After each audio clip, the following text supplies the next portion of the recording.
सो hey guys, मैं गौरव और nerd L में आप सभी का स्वागत है, जहां हम लोग बात करते हैं मूवी सीरीज और उनके एक्सप्लेनेशंस के बारे में। और आज की वीडियो होने वाली है पैसिफिक रिम के पार्ट 2 अपराइजिंग मूवी पर, जिसे IMDb ने 10 में से 5.6 की रेटिंग दी है और रोटेन टोमेटोज ने इसे 42% फ्रेश कहा है। वैसे पार्ट 1 पर मैंने एक फुली एक्सप्लेनेशन वीडियो बनाई है, जिसका लिंक आपको आई बटन में मिल जाएगा, तो पहले जाकर उसे देखें, वरना आने वाली स्टोरी समझ में नहीं आएगी। So guys, Pacific Rim part 1 के इवेंट के 10 साल बाद खाई तबाह हो चुकी है और अब लोगों को काइजूस का कोई डर नहीं है। लेकिन ये गर्स अभी भी एक्टिव हैं, क्योंकि नहीं पता कब काइजूस फिर से अर्थ पर अटैक कर दें। और कई जगहों पर काइजूस के पुराने कंकाल अभी भी हैं, और साथ ही वो पुराने ये गर्स जो उस लड़ाई में तबाह हो चुके थे।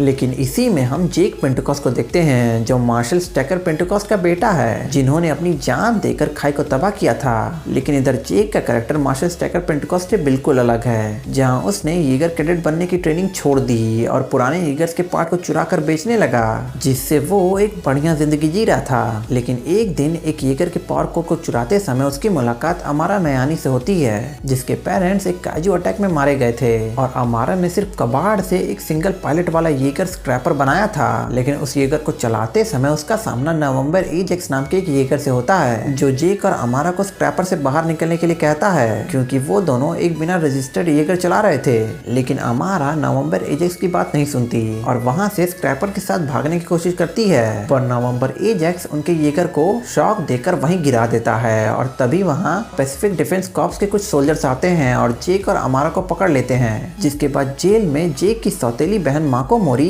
जो पैसिफिक डिफेंस कॉर्प्स की सेक्रेटरी जनरल है, वो एक होलोग्राम के जरिए जेक से बात करती है और जेक को ऑफर करती है कि या तो वो पैसिफिक डिफेंस कॉर्प्स के नए कैडेट्स को ट्रेन करे या फिर जेल में जिंदगी भर एक कैदी बनकर रहे। जिसके बाद जेक कैडेट्स को ट्रेन करने के लिए मान जाता है और माको के साथ पैसिफिक डिफेंस कॉर्प्स के स्टेशन मोयुलुन शैटरडोम पर रिपोर्ट करता है, जहां उसके साथ अमारा भी आई थी, जो अब एक कैडेट बनने की ट्रेनिंग लेगी। लेकिन इसी में जेक की मुलाकात उसके फॉर्मर को पायलट नेट लैम्बर्ट से होती है, जहां उन दोनों की ज्यादा खास बनती नहीं, लेकिन फिर भी नेट के साथ मिलकर जेक अमारा और उन नए कैडेट्स को ट्रेन करता है। और इसी में नेट जेक को कुछ येगर दिखाता है, जिसमें से है Gypsy Avenger, sabre Athena, guardian Bravo, Titan रेडमियर, वालर ओमेगा और ब्रेसर फिनिक्स। और इसी बीच नेट और माको जेक को बताते हैं कि अब येगर प्रोग्राम खतरे में है, क्योंकि शाओ इंडस्ट्रीज की हेड लिविन शाओ और डॉक्टर न्यूटन गिजलर ने मिलकर येगर्स के अंदर ड्रोन सिस्टम लॉन्च करने का प्लान बनाया है, जिसमें अब येगर्स को किसी भी ह्यूमन पायलट की जरूरत नहीं होगी, बस वो रिमोट कंट्रोल फंक्शन पर चलेंगे। और ये करने के लिए शाओ को पैसिफिक डिफेंस कॉर्प की परमिशन चाहिए, जिसके लिए सभी लोग सिडनी की मीटिंग में मिल रहे हैं। लेकिन जिस येगर को कंप्यूटर से चलाया जा सकता है, उसे हैक भी तो किया जा सकता है, इसीलिए ड्रोन प्रोग्राम सही नहीं है। और ये कहकर माको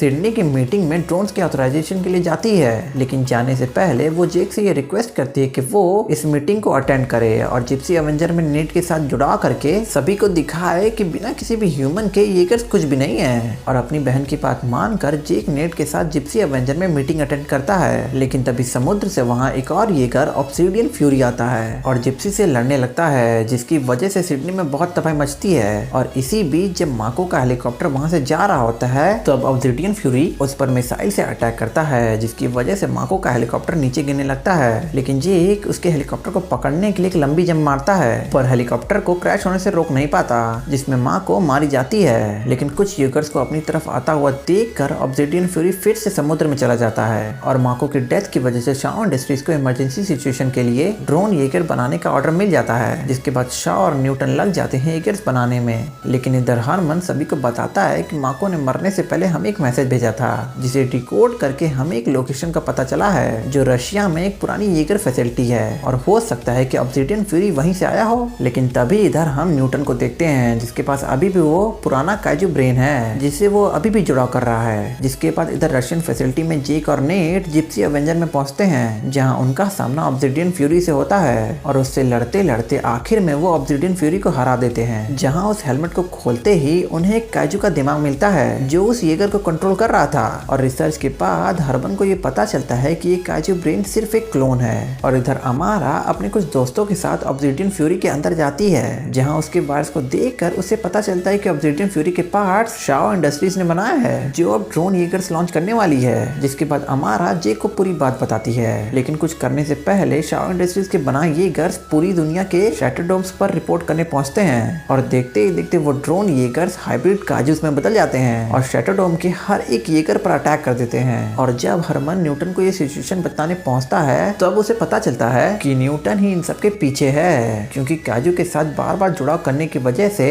काजूस के लीडर प्रिकर्सर्स ने उसे कंट्रोल कर लिया है। और अब वो जो भी करवा रहे हैं उसी तरह न्यूटन कर रहा है। और प्रिकर्सर्स ने ही न्यूटन को आर्टिफिशियल काजू ब्रेन्स बनाना सिखाया, जिसे सुनकर हरमन न्यूटन को ये सब बंद करने के लिए कहता है, लेकिन न्यूटन उसकी बात नहीं सुनता। पर तभी वहाँ शाओ आती है, जिसे देखकर न्यूटन भाग जाता है। जिसके बाद शाओ और हरमन मिलकर हाइब्रिड काजूस को डीएक्टिवेट करने की कोशिश करते हैं, लेकिन इधर पैसिफिक ओशियन में कुछ हाइब्रिड काजूस मिलकर कई जगह पर खाई खोल देते हैं, जिससे काजूस बाहर आने लगते हैं। लेकिन तभी शाओ उन हाइब्रिड काजूस को डीएक्टिवेट करने में कामयाब होती है, जिससे सारे हाइब्रिड काजूस डीएक्टिवेट हो जाते हैं और खाई बंद हो जाती है। लेकिन इससे पहले 3 काजूस पृथ्वी पर आ चुके थे, जो सीधे माउंट फूजी की तरफ बढ़ रहे हैं, जहाँ हरमन सभी को बताता है कि एक काजू का ब्लड पृथ्वी के एलिमेंट के साथ रिएक्ट करके पूरी पृथ्वी को जलाकर राख कर सकता है। मतलब अगर वो 3 काजूस माउंट फूजी में गिर गए तो इतना बड़ा धमाका होगा कि पृथ्वी का हर एक जीव खत्म और फिर पृथ्वी प्रिकर्सर्स के रहने लायक बन जाएगी। जिसके बाद वो सभी लग जाते हैं सारे बचे हुए येगर्स को ठीक करने में और साथ ही उनमें रॉकेट बूस्टर्स लगाने में, जिससे वो उड़कर जल्द से जल्द काजूस के पास पहुंच सके। जिसके बाद अपने चारों येगर्स में बैठकर वो सभी निकल जाते हैं काजूस से लड़ने,